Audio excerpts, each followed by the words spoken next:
Buena iglesia, que Dios los bendiga, que esperamos que hayan tenido una excelente semana. Yo les quiero invitar a que en este día usted se ponga en pie ahí donde está y vamos a darle gracias al Señor y empecemos con una palabra de oración. Padre Santo, te damos gracias en este día, Señor, porque tú has sido bueno. Gracias por esta semana que hemos tenido donde tú has estado con nosotros, Padre amado. Y gracias, Padre Santo, por las promesas que tú tienes para tu iglesia, para tu pueblo, Señor. Gracias porque en tu palabra tú dices que nuestros jóvenes verán visiones, Señor. Y eso es una promesa para nuestros jóvenes, para nuestros hijos, Señor.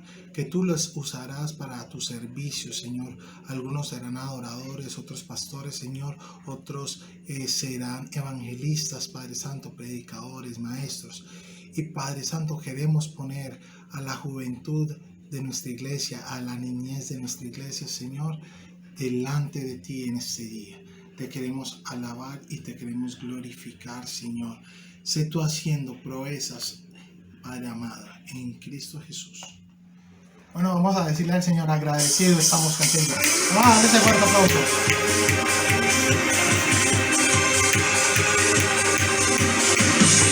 Si están listos, vamos a cantar. 1, 2, 3, va.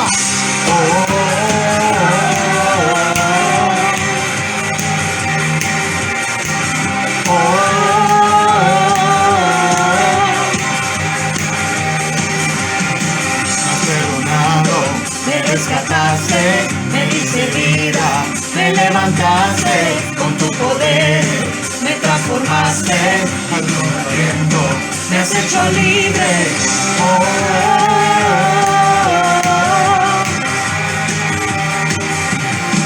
Mi lamento, tú lo Cambiaste, me diste gozo y alegría, no callaré, celebraré. Agradecido canto esta canción, agradecido por tu gran amor, agradecido por tu salvación, agradecido por tu libertad, por eso canto, por eso danzo, agradecido por tu salvación, agradecido por tu salvación, agradecido por tu libertad, por eso canto, por eso danzo. Vamos a decir,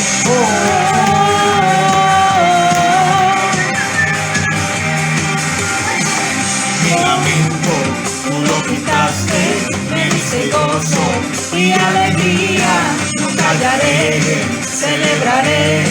Agradecido canto esta canción, agradecido por tu gran amor, agradecido por tu salvación, agradecido por tu libertad, por eso canto, por eso danzo, agradecido por tu gran amor, agradecido por tu salvación, agradecido por tu libertad, por eso canto, por eso danzo.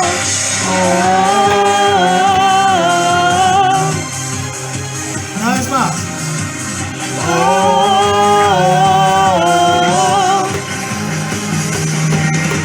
Vamos a agradecerle al Señor ahí donde estás.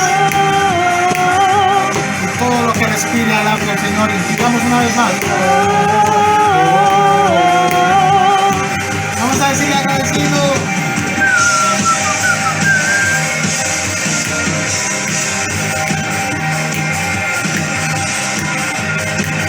Se está agradecido. Vamos a decirle 1, 2, 3, va. Agradecido por tu gran amor, agradecido por tu salvación, agradecido por tu libertad, por eso canto, por eso danzo, agradecido por tu gran amor, agradecido por tu salvación, agradecido por tu libertad, por eso canto, por eso danzo. Ahora todas las mujeres van a decir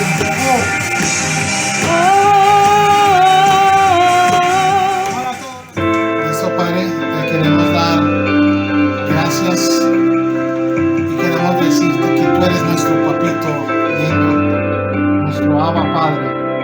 Así que digamos juntos. Me compraste con tu sangre.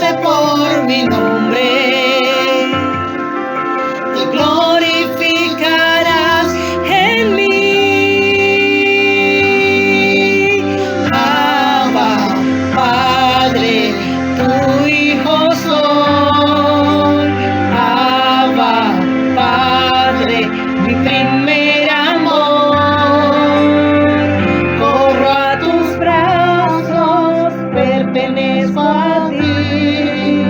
Abba, Padre, tu hijo soy. Vamos a decirle, somos tu hijo, Señor.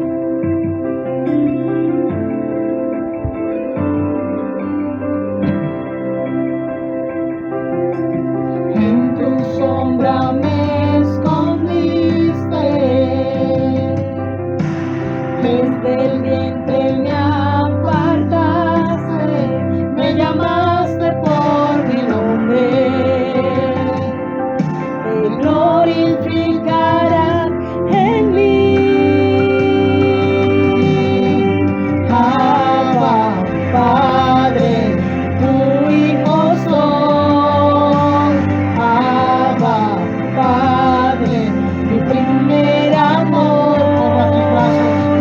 Corro a tus brazos, pertenezco a ti. Abba, Padre, tu hijo soy. Vamos a decir, corro a tu hogar.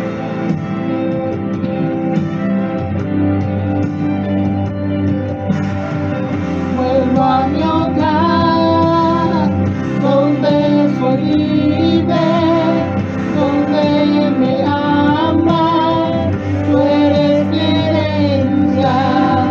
Vuelvo a mi hogar, yo no soy huérfano, yo no estoy solo, mi padre es mi Una vez más. herencia.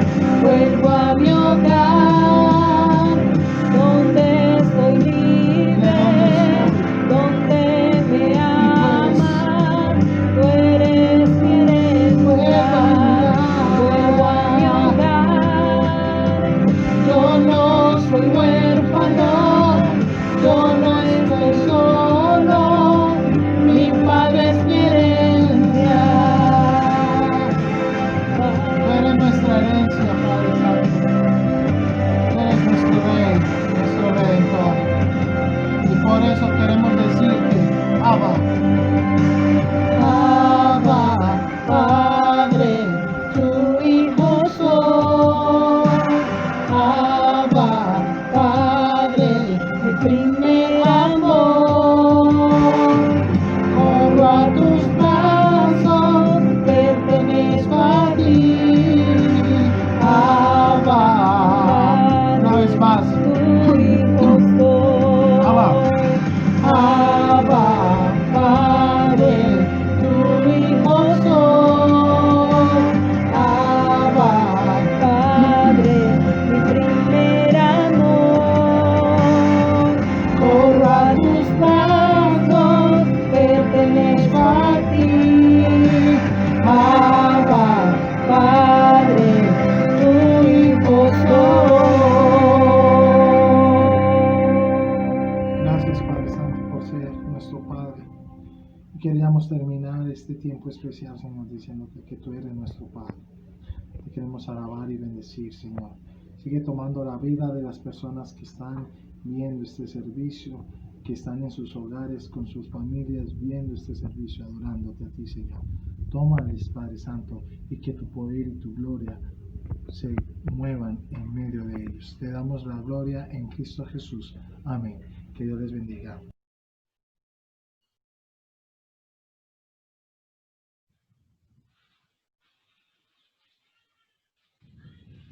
Saludos a apreciadas ovejas del Redil del Norte, Redil de la Aguacatala. Hoy vamos a continuar con nuestra serie Transformando Nuestro Carácter. Recuerde que este es el año que así lo hemos llamado, Transformando Nuestro Carácter. Hemos tocado varios temas, pero básicamente ese ha sido todo lo que hemos estado compartiendo a lo largo de este año. Así que lo que vamos a hacer en los próximos meses es que voy a compartir con ustedes una exposición, un estudio de la Carta de Santiago versículo por versículo. La Carta de Santiago es una carta realmente fascinante. Es una carta que en tan solo 5 capítulos, 108 versículos, encontramos unos 54 mandamientos, algo no visto en ninguna otra carta del Nuevo Testamento. Una carta donde Santiago nos hablará sobre la fe genuina en Jesucristo, sobre todo una fe contrastada con una fe muerta, con una fe estéril, con una fe que no da frutos. Para Santiago, la fe en Jesucristo debe ser una fe evidente, debe ser una fe que se evidencia con cambios reales, sobre todo en la conducta del nuevo cristiano, y de ahí esa declaración polémica que todos conocemos de Santiago, capítulo 2, versículo 19, cuando él dice: así también la fe por sí misma, si no tiene obras, está muerta. Así que acompáñeme en esta fascinante aventura de estudiar una de las cartas, repito, más controversiales, pero también más confrontadoras del Nuevo Testamento. Oremos un momento. Padre del cielo, queremos darte gracias que nos permites una vez más retomar nuestra serie, nuestro énfasis de este año, transformando nuestro carácter. Sabemos que esa transformación, Señor, es por obra y gracia de tu Espíritu Santo obrando en nuestra vida, es por tu gracia. Pero también sabemos a la luz de tu palabra que a nosotros también nos toca, Señor, cooperar en esa transformación, porque no estamos hablando de la salvación, que es obra única y exclusivamente tuya, desde el comienzo hasta el final. Pero aquí estamos hablando de un proceso de santificación. Estamos hablando de un proceso de transformación y ahí la obra es tuya, pero también a nosotros nos toca hacer nuestra parte, disponernos, comprometernos, renunciar y tantas cosas que vamos a aprender a lo largo de esta carta. Te pedimos, Padre, que a través de tu Espíritu Santo abras nuestros ojos como siempre te lo pedimos para que contemplemos las maravillas de tu palabra.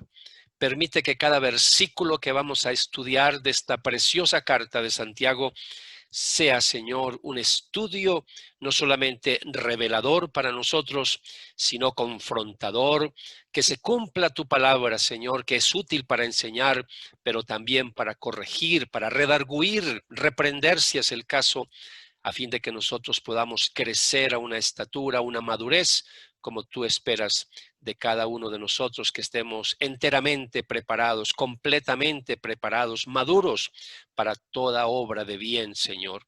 Así que ayúdanos, pues, en este estudio que estamos empezando en el día de hoy, donde vamos a estar estudiando versículo por versículo la carta de Santiago. Espíritu Santo, toma control de nuestro ser en este instante, de nuestra mente, de nuestras emociones, de nuestro intelecto, para que podamos comprender lo que nos vas a enseñar en el día de hoy.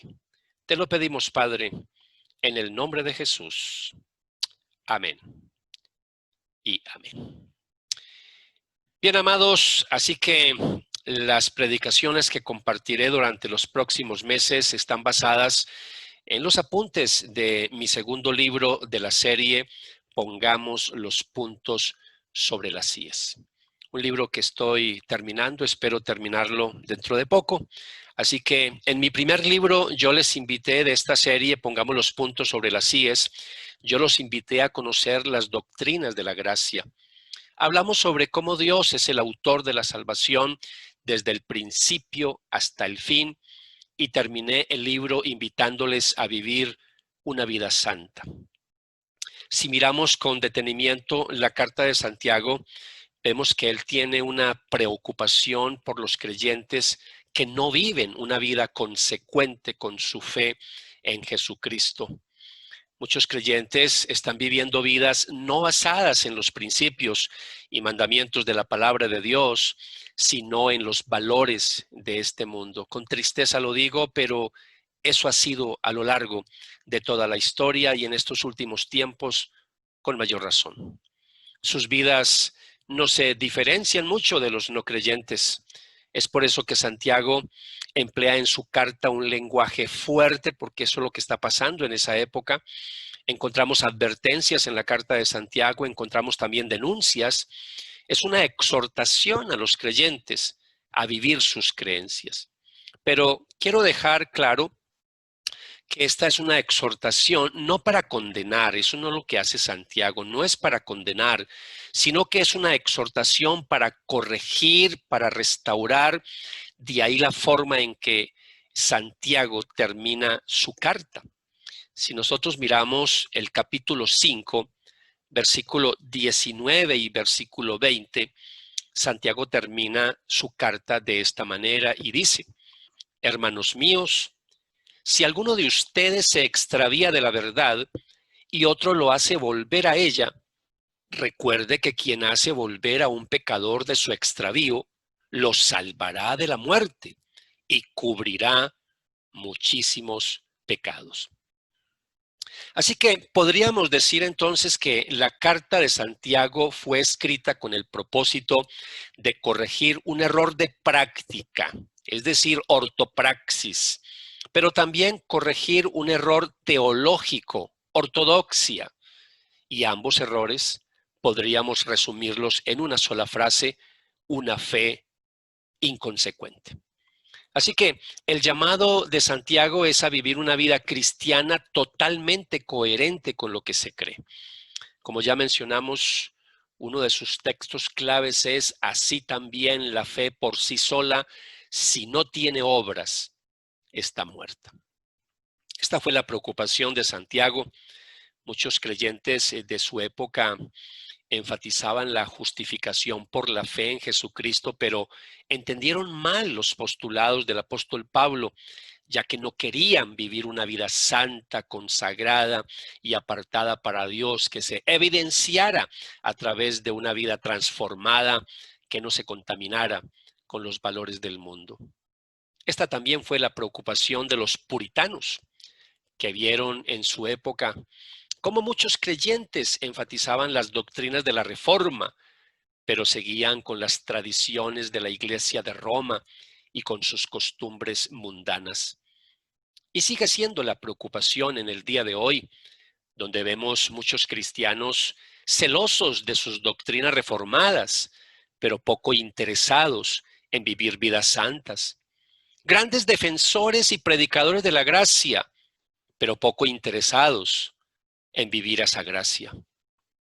Si en mi primer libro de la serie, Los puntos sobre las IES, los invité a conocer las doctrinas de la gracia, ahora quiero invitarles a que vivamos la gracia, pero que la vivamos para la gloria de Dios.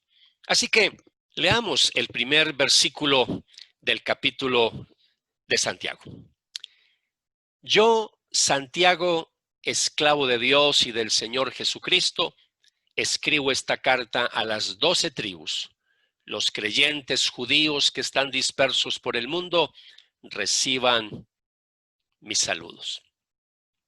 El título de la predicación para hoy es: vivo la gracia cuando me rindo a Jesús incondicionalmente. Repito, vivo la gracia cuando me rindo a Jesús incondicionalmente. Hay una iglesia enferma a la cual se dirige Santiago, una iglesia que necesita ser pasada por el quirófano y someterse a una cirugía profunda.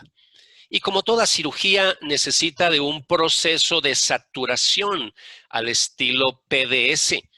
Así que les propongo este acrónimo PDS para estudiar este primer versículo, para que le quede claro, para que lo pueda memorizar, porque esa va a ser la estructura que nos va a llevar 2 fines de semana. Así que hablemos en primera instancia la presentación del autor. Presentación del autor. La carta comienza diciendo quién es el autor y empieza diciendo: yo, Santiago. El nombre Santiago es una combinación de palabras latinas y españolas. Sant, de ahí viene santo, Iago, ¿cierto? San Iago, de ahí viene esa combinación, repito, y ahí se transformó de esas raíces latinas, españolas, y se convirtió en Santiago. Pero una mejor traducción, cuando vamos al griego del Nuevo Testamento, la mejor traducción, porque en el griego aparece Jacob, Por eso de aquí en adelante no hablaré de Santiago, sino que hablaré de Jacobo, que es la mejor traducción. Este Jacobo al que hace mención la carta es el hermano del Señor Jesucristo, o mejor dicho, el medio hermano de nuestro Señor Jesucristo. El evangelista Marcos nos dice que Jesús tenía varios hermanos varones. Leemos en Marcos capítulo 6, versículos 2 y 3. Cuando llegó el día de reposo, comenzó a enseñar en la sinagoga. Al escuchar a Jesús, muchos se preguntaban admirados, ¿de dónde sabe todo esto? ¿Qué clase de sabiduría ha recibido? ¿Cómo es que con sus manos puede hacer estos milagros? ¿Acaso no es este el carpintero, hijo de María y hermano de Jacobo, José, Judas y Simón? ¿Acaso no están sus hermanos aquí entre nosotros? Y les resultaba muy difícil entenderlo. Marcos también nos narra la declaración que hizo Jesús cuando fue a su tierra de Nazaret a enseñar y la gente sobre todo empezó a escandalizarse. Marcos nos dice, ahí lo tienen ahí en su pantalla, Marcos capítulo 6, versículo 4. Entonces Jesús les dijo, un profeta recibe honra en todas partes, menos en su propio pueblo y entre sus parientes y su propia familia. Así que lo que podemos ver es que mientras Jesús estuvo aquí en la tierra, especialmente durante su ministerio público, Jacobo y sus demás hermanos no creyeron en Jesús. De ahí entonces el asombro de Jesús al no poder hacer milagros en Nazaret debido a la incredulidad de ellos. Y dice, y él se quedó asombrado por la incredulidad de ellos. Esta incredulidad, por supuesto, incluía a Jacobo y sus hermanos, la cual es corroborado por el evangelista Juan cuando escribió en el capítulo 7, versículo 5, cuando dice Juan que ni siquiera sus hermanos creían en él. Es más, hubo una época en que la familia de Jesús pensaba que Jesús estaba loco. Leemos en Marcos capítulo 3, versículo 20 y versículo 21. Después entró Jesús en una casa y otra vez se juntó tanta gente que ni siquiera podían comer él y sus discípulos. Cuando lo supieron los parientes de Jesús, fueron a llevárselo, pues decían que se había vuelto loco. Pero gracias a la bendita misericordia de Jesús, después de resucitar de entre los muertos, se le apareció a los 12 apóstoles y a otros creyentes, llamando la atención el apóstol Pablo al escribir a los Corintios, que resalte que Jesús se le apareció a Jacobo, solamente a Jacobo en alguna oportunidad. Leemos en el capítulo 17, en el versículo 7, dice así la palabra. Después se apareció a más de 500 hermanos a la vez, de los cuales muchos aún viven y otros ya han muerto. Y fíjese cómo el apóstol Pablo en el versículo 7 nos dice que luego se apareció a Jacobo y después a todos los apóstoles. Al parecer, a partir de ese momento se hace creyente Jacobo y lo vemos reunido con otros creyentes buscando de Dios.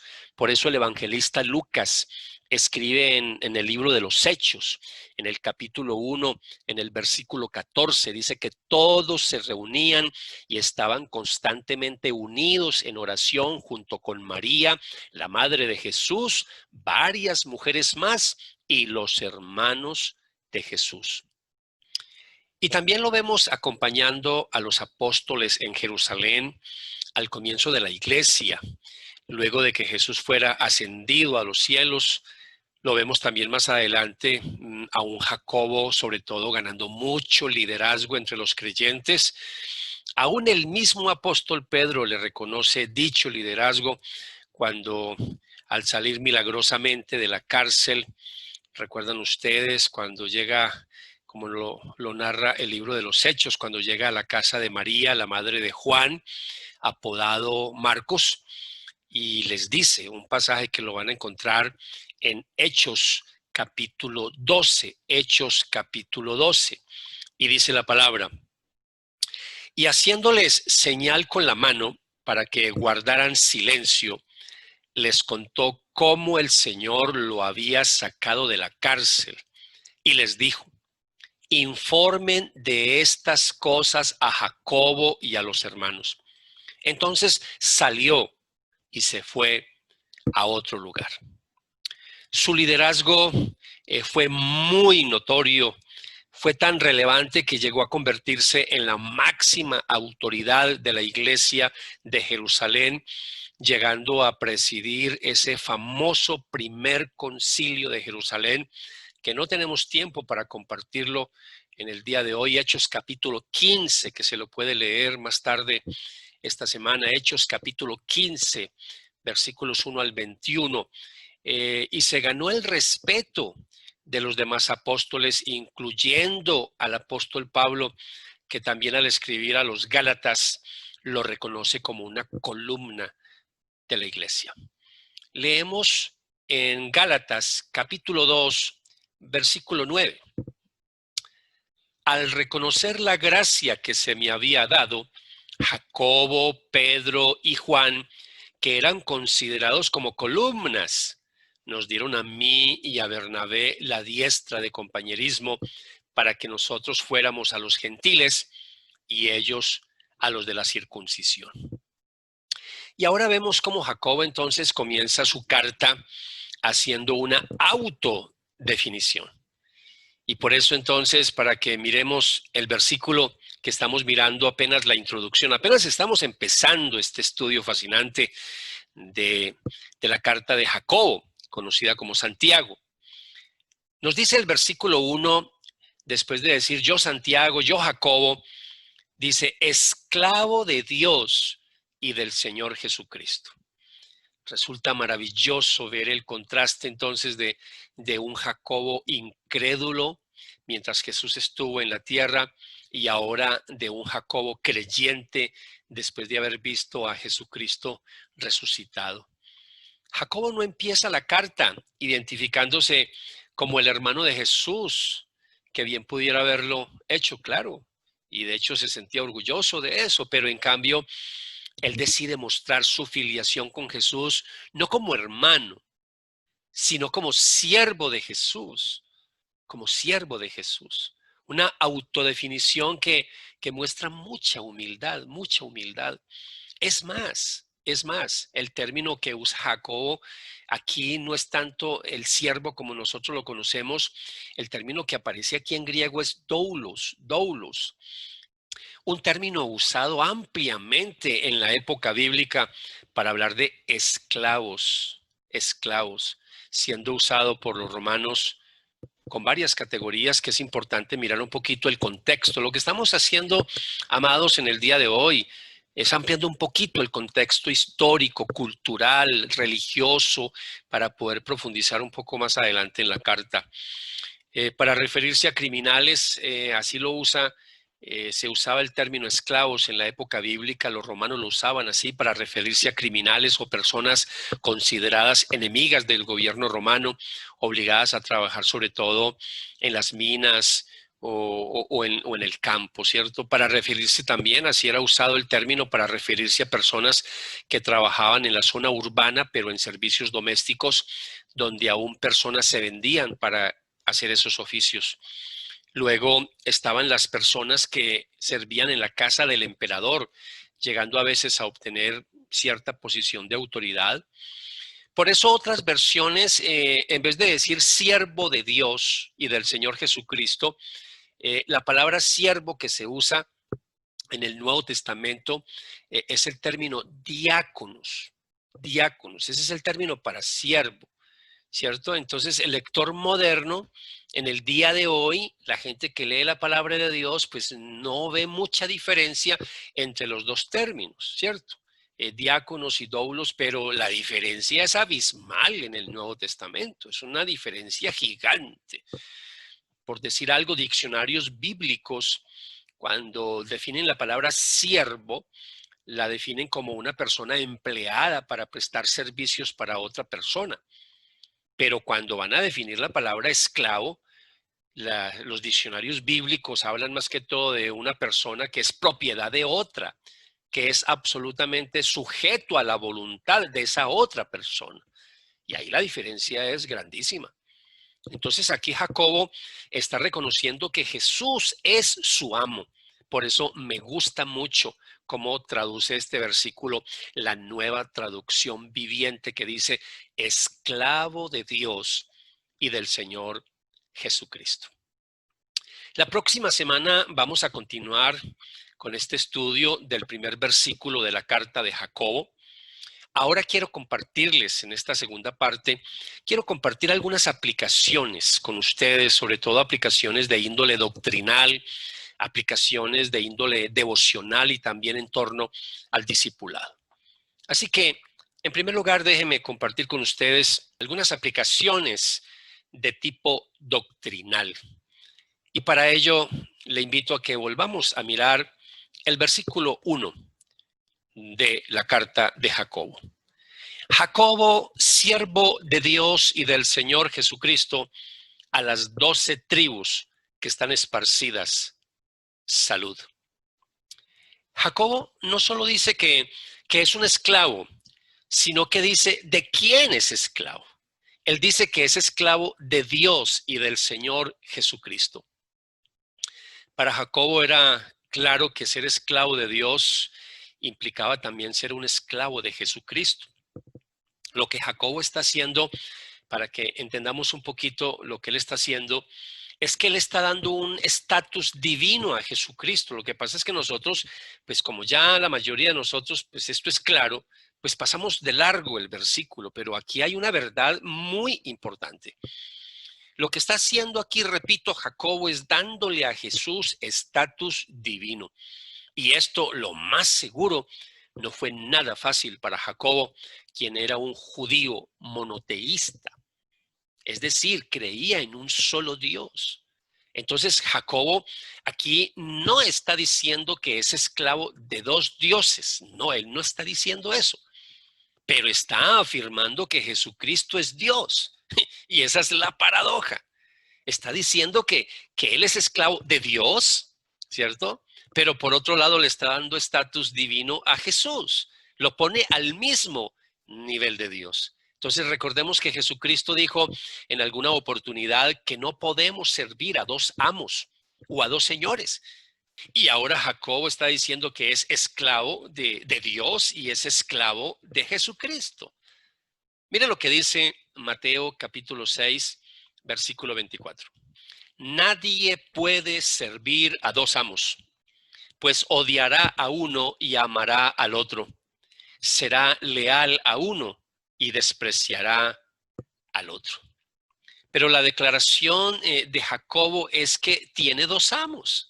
Jacobo entendió que no podía ser un siervo de Yahvé sin ser un siervo de Jesucristo.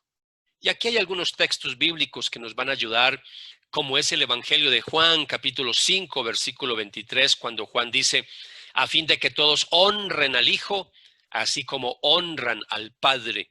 El que no honra al Hijo, ciertamente tampoco honra al Padre que lo envió.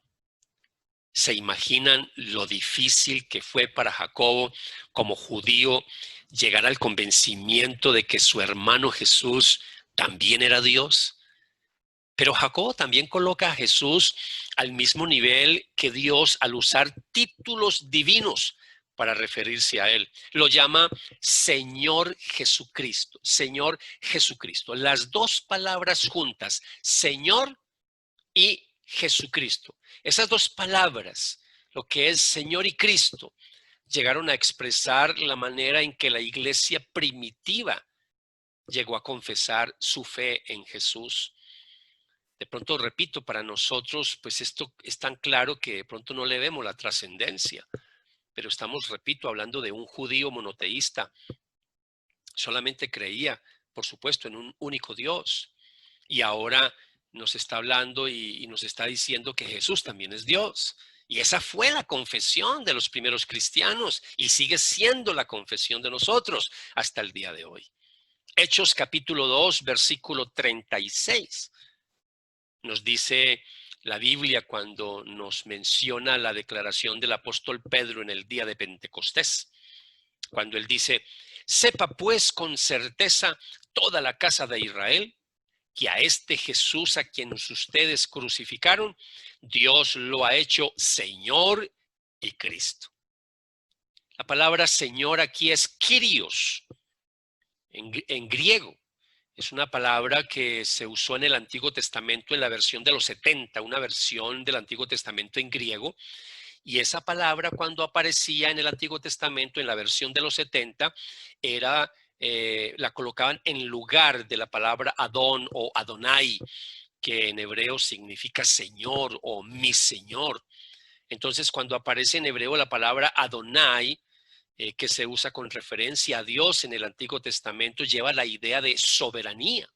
Y eso es lo que hace entonces la versión de los 70 cuando coge y traduce el término Adonai y lo pone como Kyrios. Eso es la palabra Señor. Y cuando pasa al Nuevo Testamento y cuando la usan los discípulos, le están dando la misma connotación. Entonces debe recordarse que en su lectura de las Escrituras, el judío acostumbraba a sustituir el nombre de Yahvé por Adonai. Para ellos no se podía ni pronunciar ni escribir. Entonces lo cambiaban por Adonai.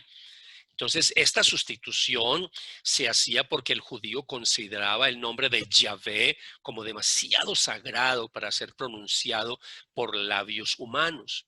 Entonces en su sermón el día de Pentecostés, Pedro dice que Dios, hablando del Padre, ha hecho a Jesús Señor, Kyrios, y lo ha hecho Cristo. Así que la predicación apostólica siempre estaba haciendo referencia con mucha frecuencia al Salmo 2, al Salmo 110, salmos mesiánicos, salmos para señalar que a raíz de su resurrección, Cristo había sido exaltado como Señor y soberano sobre todas las cosas. Repito, esa fue la predicación apostólica. Ahora, hay otro nombre, el nombre Jesús. Ya nosotros estamos demasiado acostumbrados a ese nombre, pero también aquí tiene connotación divina. Entonces, hablamos de Señor, hablamos de Cristo, pero quiero que mencionemos la parte de Jesús. Jesús viene del hebreo Joshua. Era común entre los judíos. Este nombre era muy popular. Con este nombre básicamente lo que hacían los judíos, los hebreos, era recordar a ese líder famoso del Antiguo Testamento que reemplazó a Moisés en la tarea de conducir al pueblo de Israel a la tierra prometida. Estamos hablando de Josué. Hubo varios personajes llamados Josué en la época bíblica en el Nuevo Testamento, que quiere decir, también se puede traducir Jesús. En el Nuevo Testamento hay varios que se mencionan con ese nombre, pero obviamente la importancia del nombre dado a nuestro Señor sobrepasa a todos los demás y fue por mandato divino que ese nombre le fue dado a nuestro Señor. Ustedes deben de recordar Mateo capítulo 1, versículo 20. Leemos que un ángel se le apareció a José en sueños y le dijo en el capítulo 1, versículo 21. Y tendrá un hijo y lo llamarás Jesús, porque él salvará a su pueblo de sus pecados. Así que Mateo es claro en decirnos la razón que dio el ángel para poner el nombre, porque él salvará a su pueblo de sus pecados. Así que asociado a este nombre viene la misión, a este nombre que es la misión de ser un salvador. Él salvará a su pueblo de sus pecados. Así que ahí estamos hablando de Señor, estamos hablando de Jesús y por otro lado estamos hablando de Cristo, ¿cierto?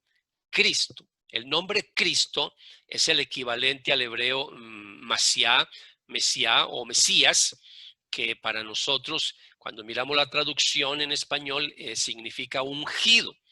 Así que Jacobo lo identifica a Jesús, le reconoce como el ungido, como el rey prometido del Antiguo Testamento que habría de reinar e impartir la justicia de Yahvé sobre la tierra.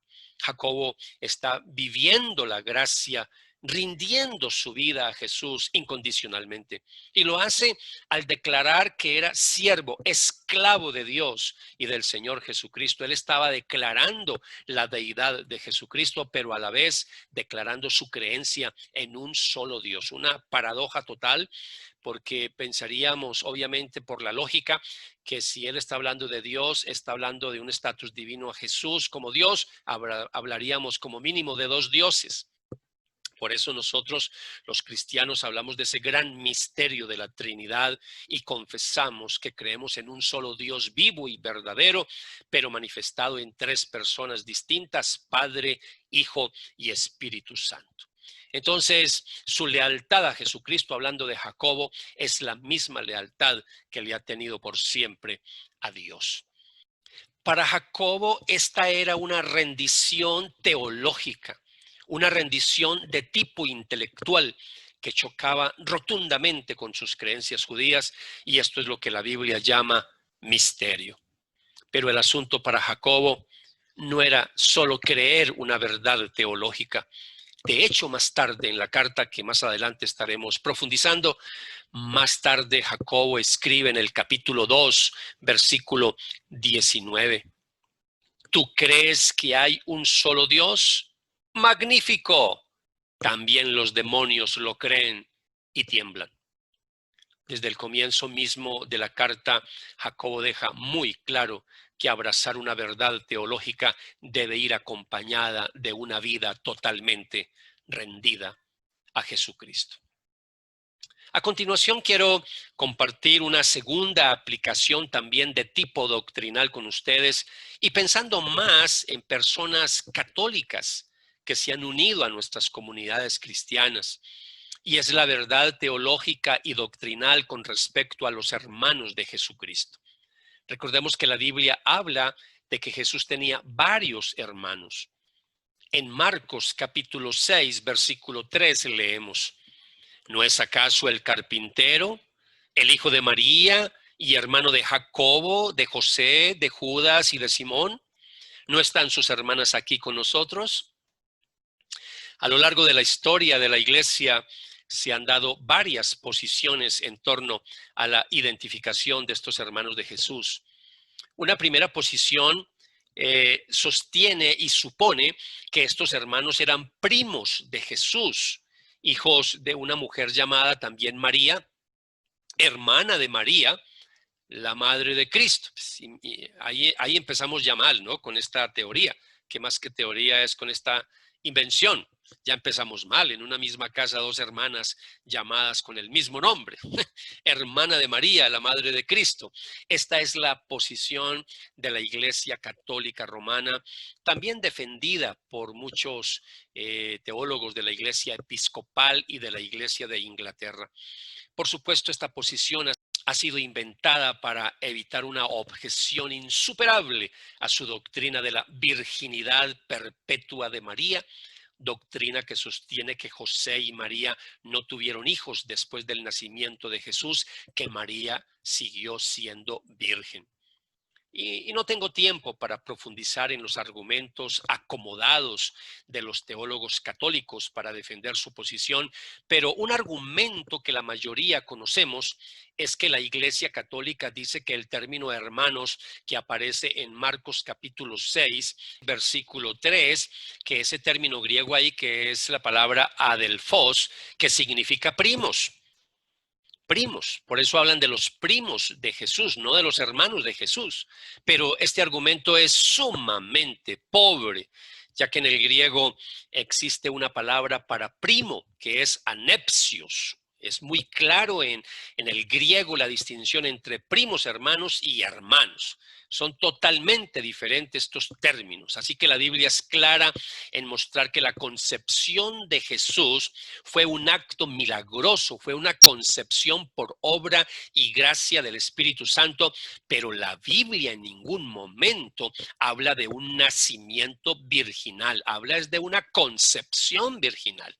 Así que María tuvo a Jesús como cualquier madre, con sus respectivos dolores de parto, rompió fuente y luego tuvo el resto de los hijos con José, los cuales llegaron a ser los medio hermanos de Jesús.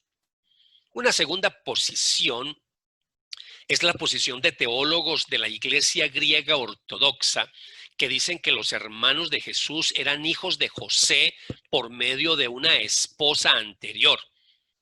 Es decir, que José se había casado por segunda vez, pero en la Biblia no hay ni el más mínimo indicio de que José haya tenido otro matrimonio anterior. Así que nos debe quedar claro, amados, que los hermanos de Jesús mencionados en los evangelios son los medio hermanos de Jesús, hijos de José y María, nacidos después del nacimiento de Jesús, uno de los cuales era Jacobo y el otro Judas, los cuales escribieron las cartas respectivamente de Judas y Jacobo.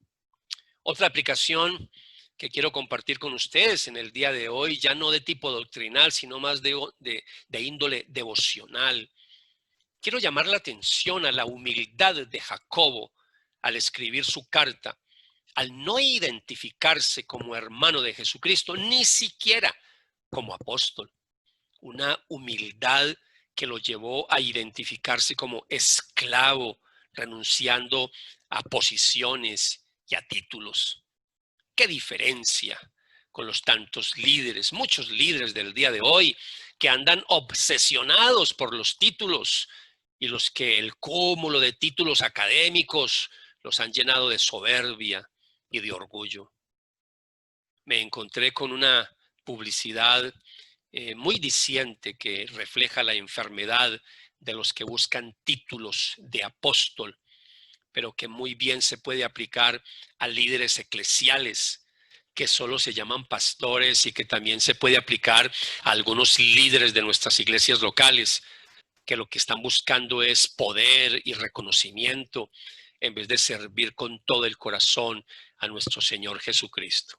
Miremos esta diapositiva que quiero compartir con ustedes, una diapositiva muy diciente. Una publicidad que está muy al tono con la pandemia que estamos viviendo en el día de hoy. Titula Campaña de vacunación de santidad contra la apostolitis aguda. Y entonces aparece una cantidad de síntomas. ¿Cuáles son los síntomas de que alguien tenga este virus? Número 1, megalomanía, fiebre altísima, causada por una obsesión desmedida en obtener reconocimiento. Segundo síntoma, cauterización de la conciencia, es decir, ausencia de discernimiento entre lo bueno y lo malo. Tercero, deseo desesperado de flujo de efectivo. Esto deriva sobre todo en prosperitis aguda. Aquí hablamos de teología de prosperidad. Número 4, dolor agudo en el ego. Las defensas del orgullo las hacen resistir a ser vacunados. 5, diarrea verbal, palabrería sin sentido, derivando en un triunfalismo y positivismo espantoso, el cual comienza a visualizar solo las cosas terrenales. Número 6, personalidad extravagante. Se trasladan en limusinas, presumen trajes de $3,000. 7, obsesión por hablar de sus logros. Solo hablan de sus viajes, solo hablan de sus libros, solo hablan de lo que Dios, cómo los usa, cómo los necesita. Número 8, delirio de persecución. Andan con guardaespaldas, se sienten como, dice aquí la publicidad, como Luis Miguel. Número 9, aseguran tener autoridad apostólica, poseen un deseo desmedido de controlar a la gente, se creen dueños de las personas. Número 10, incapacidad de oír consejos, poseen una autosuficiencia tal que ni Dios puede aconsejarlos. Número 11, comienzan a tener alucinaciones, sueños, visiones, profecías, experiencias místicas. Muchos dicen desprenderse del cuerpo haciendo viajes astrales en los cuales visitan el paraíso o el infierno. 12, dificultad para arrepentirse. Se creen infalibles y piensan que su palabra es la ley. 13. Trastorno grave de la conciencia. Despojan a las viudas de sus bienes y a los incautos que las siguen. Les quitan sus relojes, celulares, anillos. 14. Mentiras y falsas enseñanzas. Dicen recibir nuevas revelaciones de Dios. Número 15. Pecado. Hay avaricia, adulterio, sensualidad, lascivia. Número 16. Milagrerismo. Se desesperan por ver señales y milagros y empiezan a decir que les cae polvo y oro del cielo y hasta uno que otro diamante también les cae. Sin santidad nadie verá al Señor. Esta publicidad dice que hay un tratamiento para eso.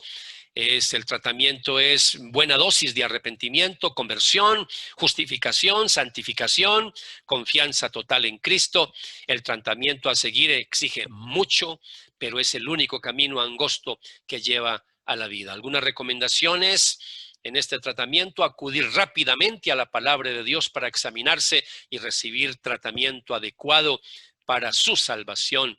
Si conoce a alguien con estos síntomas, huya rápido de su lado y repórtelo a sus hermanos en la fe para que sea puesto en cuarentena, evitando de esta manera que otros cristianos sean infectados con este nocivo y maléfico virus.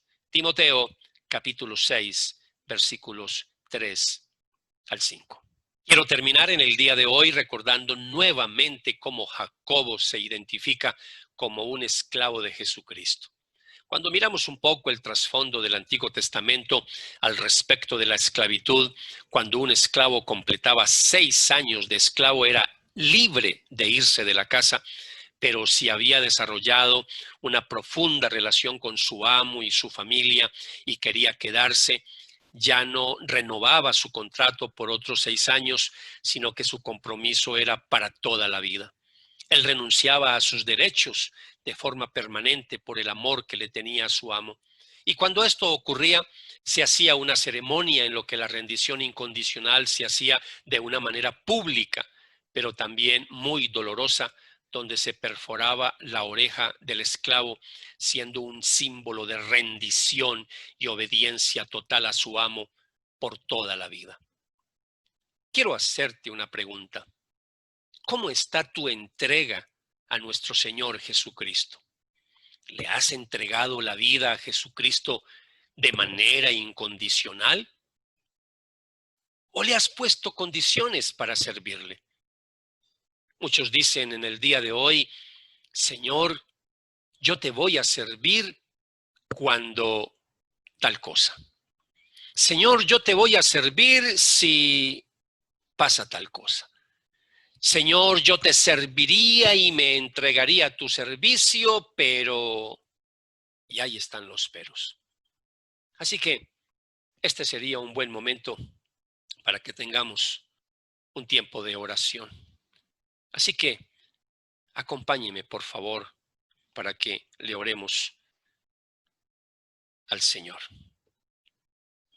Si todavía tienes creencias religiosas al respecto de Jesús que no están sustentadas por la Biblia, dígale a Dios en tus propias palabras: Padre Celestial, te pido en este momento perdón si todavía estoy creyendo en tradiciones religiosas que no están basadas en la verdad de tu palabra.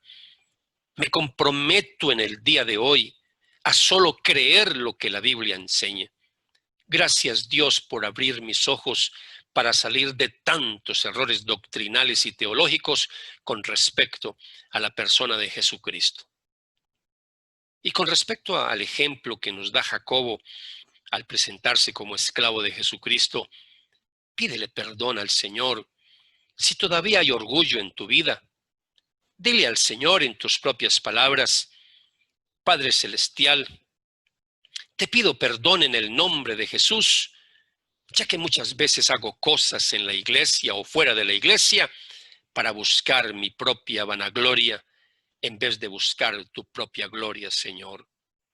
Quita de mí toda soberbia y orgullo y ayúdame a entender que delante de ti no importan los títulos ni los logros académicos o materiales. Ayúdame a entender que solo soy un esclavo tuyo. Hoy quiero entregarme a ti completamente. Quiero vivir la gracia, rindiéndome a Jesucristo incondicionalmente, en el nombre de Jesús. Amén. Si estás en nuestras reuniones por primera vez y no le has entregado la vida a Jesús, te invito a que te pongas en contacto con la persona que te invitó para que te oriente sobre cómo dar los primeros pasos en tu vida espiritual. También nos puedes contactar a través de nuestra página web, donde aparecen los datos de nuestra iglesia. Aquí abajo en el canal de YouTube está toda nuestra información.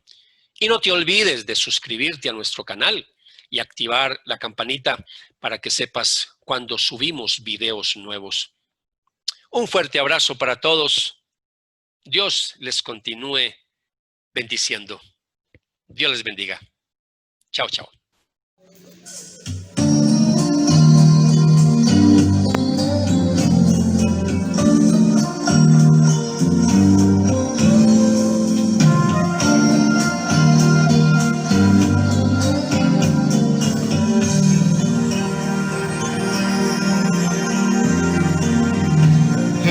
Enséñame tu camino, Señor, y andaré en tu luz.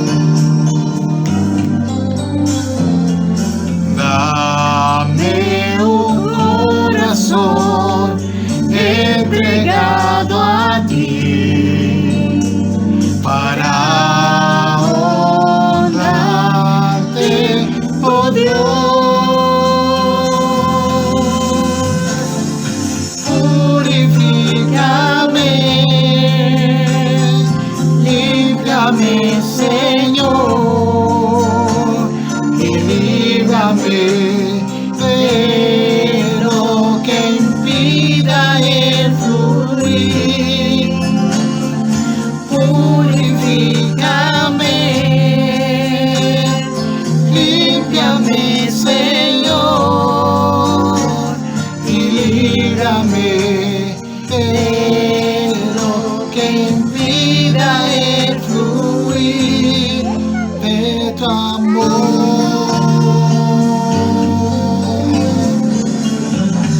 Vamos a decir una vez más, enséñame. Enséñame tu camino, Señor, y andaré en tu luz. Dame un corazón. Dame un corazón entregado a ti para honrarte hoy, para honrarte, oh Dios.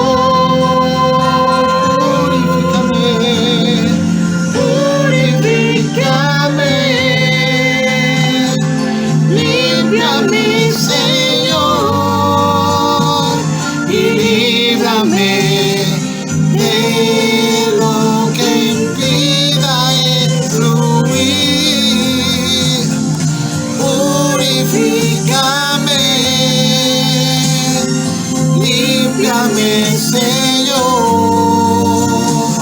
y líbrame de lo que impida el fluir. Dile, purifícanos, Señor. Y nosotros tenemos muy en claro nuestra identidad y queremos servirte, Señor, con santidad. Así que digamos, purifícame, purifícame, límpiame, límpiame, Señor, y líbrame de lo que impida el fluir. Purifícame, purifícame, límpiame, Señor,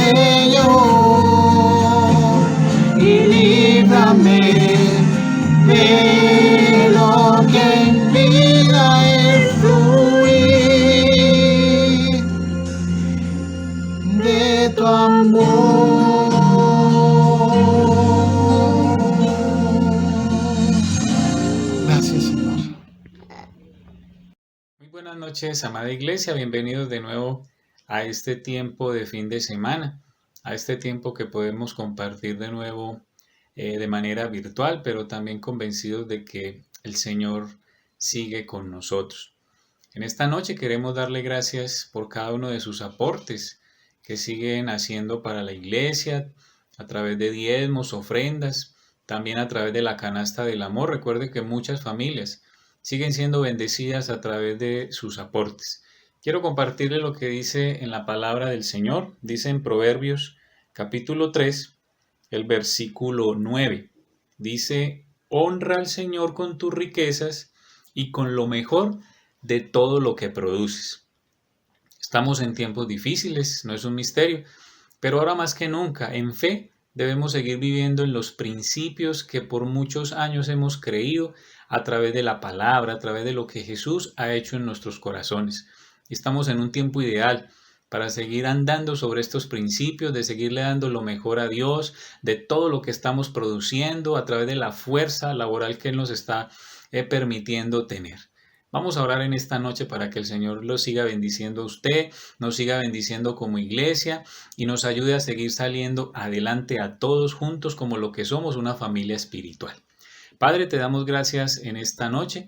Gracias, Señor, por cada ofrenda, gracias por cada diezmo, gracias, Señor, por cada acción de generosidad que tu iglesia sigue haciendo día tras día. Estamos en tiempos difíciles, estamos en tiempos donde aún ha llegado escasez en muchos sectores, pero, Señor, estamos seguros que a través de cumplir tus principios en fe vamos a ver respuestas maravillosas, vamos a ver milagros, aún financieros en medio de estos tiempos. Te agradecemos, Padre amado, bendecimos tu nombre en esta noche, en el nombre de Cristo Jesús. Amén. Muy bien, amada iglesia, recuerde los tiempos que estamos teniendo durante toda la semana. El tiempo de grupos pequeños, recuerde conectarse a un grupo pequeño. Si usted todavía no lo está haciendo, comuníquese con cada una de las personas del equipo pastoral para que le guiemos y podamos ubicarle en un grupo pequeño. Recuerde los tiempos de oración, todos los días a las 8 de la noche, nuestro tiempo de ayuno. Los viernes a las 8:30 de la mañana estamos trabajando una serie muy especial acerca de la primera carta de Pedro. Recuerde estarse conectando a estos tiempos, recuerde en los tiempos de fin de semana, el tiempo de nuestra reunión de fin de semana, sábado a las 7 de la noche y ya con la repetición en el momento que usted pueda volver a verla. El tiempo de la reunión de los niños a las 11 de la mañana, un tiempo muy especial. Estamos en tiempos donde nuestros niños deben conocer con más profundidad la palabra del Señor en medio de estos tiempos difíciles que estamos viviendo. Entonces recuerde todos nuestros tiempos para que de manera espiritual usted siga creciendo, usted siga adelante y sigamos fortaleciéndonos como iglesia. Y finalmente queremos recordarles la invitación para el evento de mujeres que será en el mes de septiembre, para que usted como mujer pueda conectarse a ese tiempo. Será un tiempo muy especial. Recuerde que cualquier información sobre este evento puede hacerlo a través del equipo de mujeres de nuestra iglesia. Y finalmente quiero dejarle con esta invitación para este próximo evento de mujeres. Bendiciones para todos.